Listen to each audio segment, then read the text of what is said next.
hiwa po ay ano lang, maninipis na yun.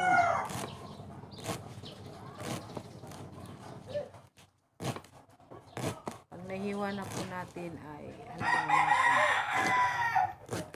lalagyan ng asin tapos pipigain. Ganun lang po.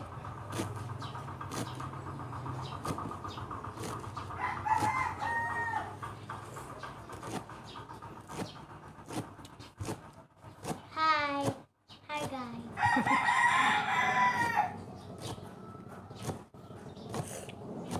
What are you cooking? Aray ko. What are you cooking? Ingatan po natin isama yung ating mga daliri sa paghiwa.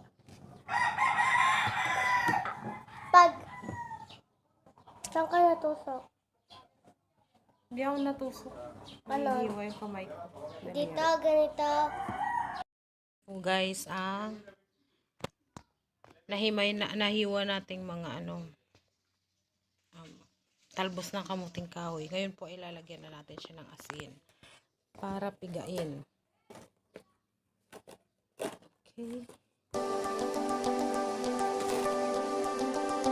Kailangan maano.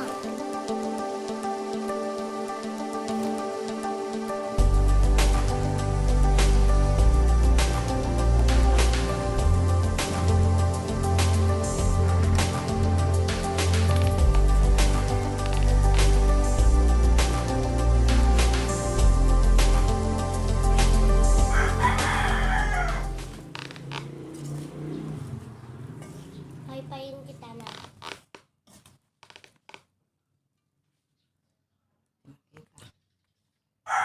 Kasi Bram at po. Pumaypay. Pumaypay yung gagamitin namin.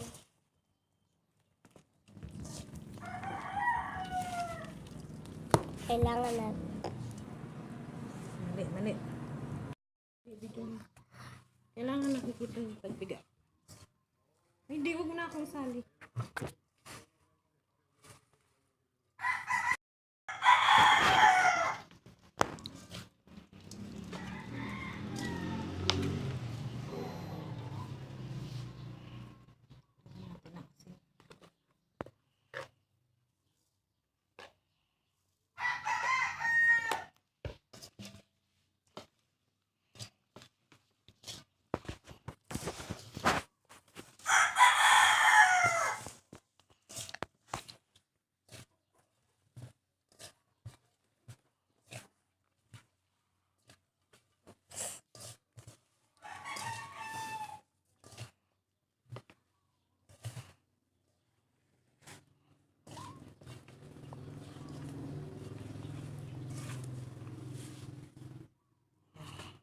Kumakatas na po, malapit na. Pag kumatas na, pwede na.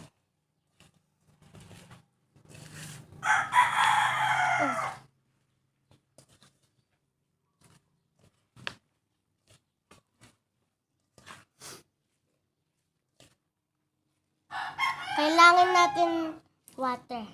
Hindi na kailangan. Ah, Pag niluto nyo po,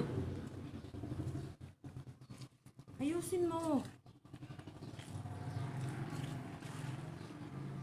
yan.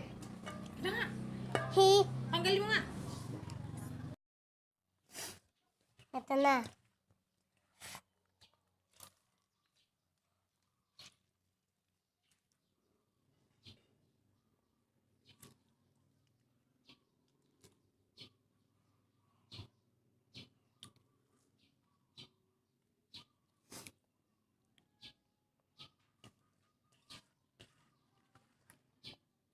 Tubig na lang.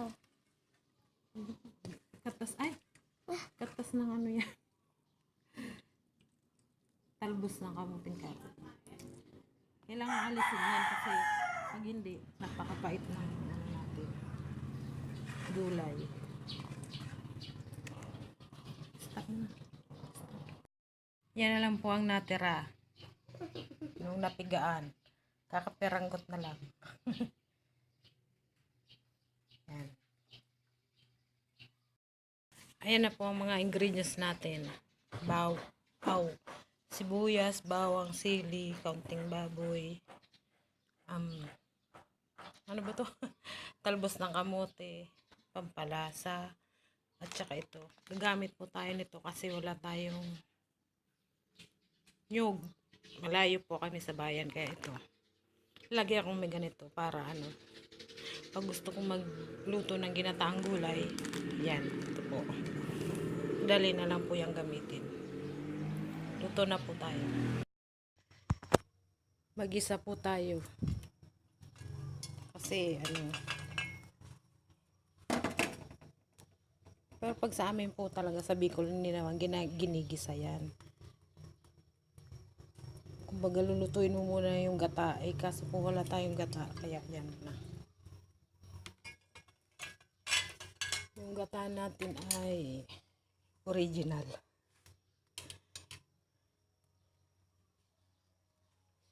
Unahin ang sibuyas.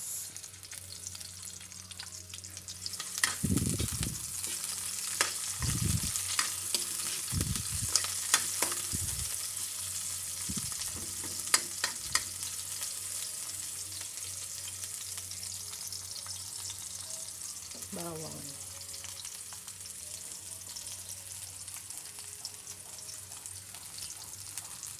Mahirap pala magluto pag nag-video. Okay.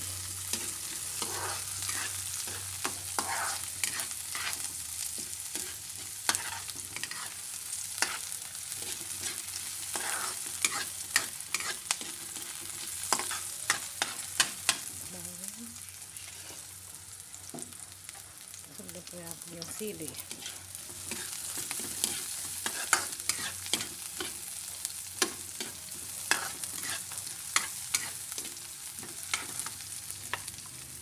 Din yung baboy.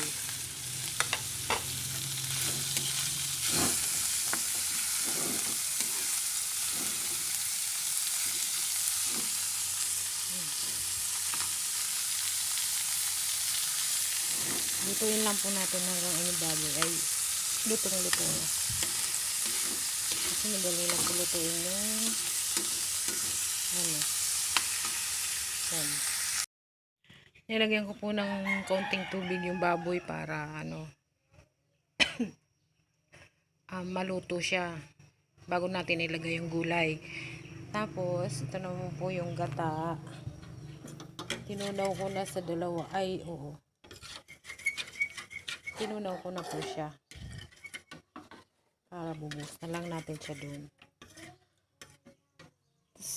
Huwag na po kayong, pag nilagay nyo po ito, pinilagay nyo po yan, huwag na po kayo maglagay ng asin kasi naglagay po tayo ng asin nung piniga natin siya.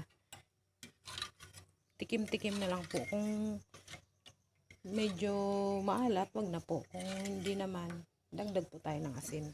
Konti lang po. Okay. Haluin natin.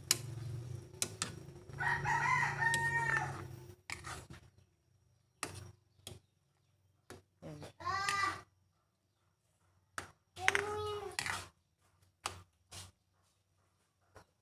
Wait lang po tayo ng konti. Lagay na po natin yung ano, talbos ng kamuting kahoy. Ganyanin natin.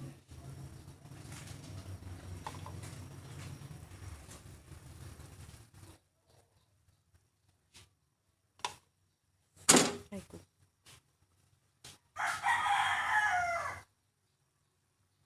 Matakaw po to sa gata. Kaya okay lang yun na may konting tubig siya.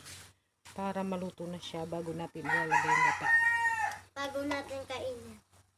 Na. Huwag na magpili yung kumain ha. Ayoko.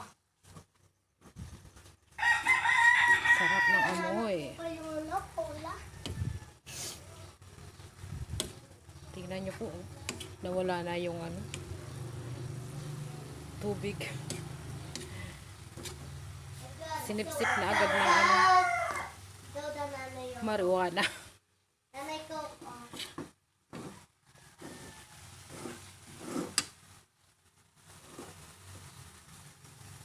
Sinipsip na agad ng marijuana yung aking tubig.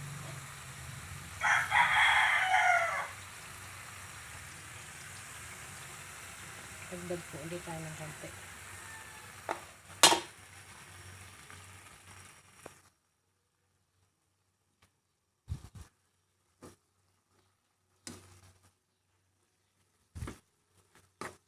Halo, halo kay ubi.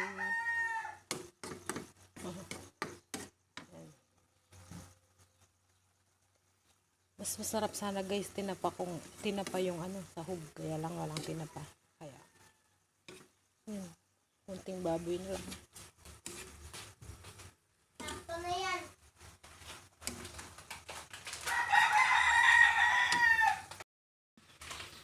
Tinunaw nating powder na gata.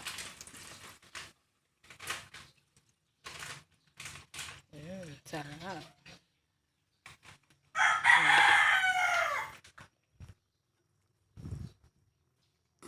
Wait na lang po natin siyang kumulo. And then, tapos na. Kulo, kulo, kulo. Kanya na po yan. Ayan. Kumukulo.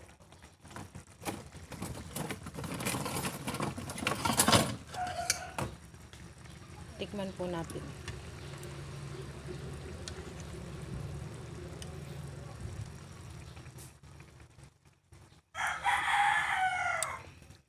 Sarap. Tamang-tama lang yung alat. Tsaka yung anghang niya. Sakto lang.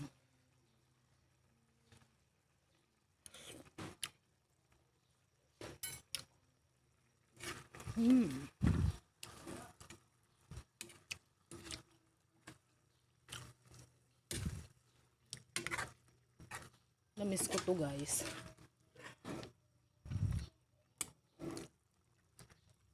Kasi dito sa probinsya ng asawa ko hindi naman to kinakain. Ewan ko lang po sa iba, pero dito kasi sa kanila hindi. Kaya yan. Nagpatanim ako sa kanya ng ganyan, balinghoy, para may magulay lang. Luto na guys. Luto na. Yan. Yan lang hugasin ko.